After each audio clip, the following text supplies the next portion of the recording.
G3. So we come up with the final step, engage. So the very first thing, how you want to engage, first thing you need to do is identify your content strategy. Meaning to say that if I want to talk to you, I need to know what I need to talk about first, right? So I need to identify the topics.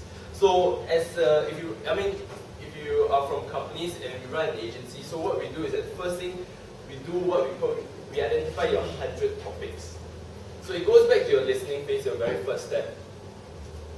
What are your 100 topics? Meaning to say that people are already talking about your brand, if not your products, if not your services, if not your industry, right? What are the 100 most talked about topics? So say for example, one of our clients, Fabulous Group. Anyone hear of Fabulous Group? No? Right.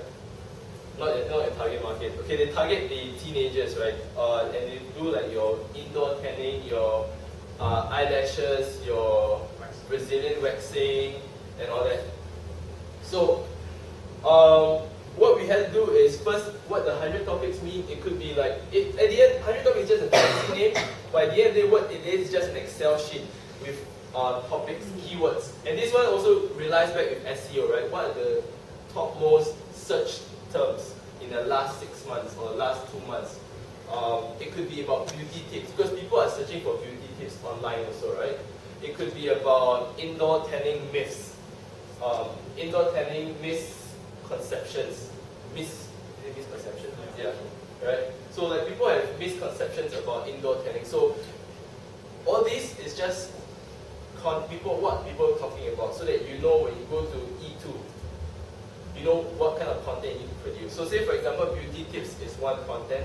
So you go to E2, you want to write about a beauty tip on your Facebook page, on your blog, on your Twitter profile, right? So that in this sense, you would, because sometimes who are the people who say that you run your own Facebook pages? Suddenly no more hands.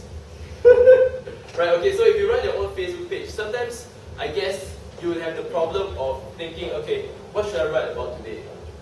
Right? Is a common problem. What should I write about? Is my content too boring? But if you have your 100 topics based on what people are talking about and searching about on Google, you will never run out of things to write about. Why? Because 100 topics is just 100 is just a term, number. You can go on to 200 topics, 300 topics.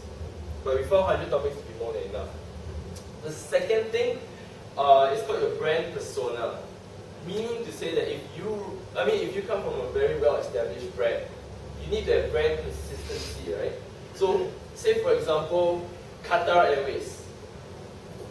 Okay, so 100 topics is what you write about. Brand persona is how you write it. So Qatar Airways is like it's your world #1 best airline, 5-star airline. So it's a very formal brand, very service-oriented, very conservative. So when I have to produce my content on Facebook, my English has to be what? Perfect, right? The grammar has to be perfect. Whereas if I'm tweeting for Fabulous Group, for example, right? I'm very casual, I'm informal, I can start using my Singlish, right? Because it makes sense, because my target audience all talks on that anyway, so I'm just joining in the conversation, right? So that is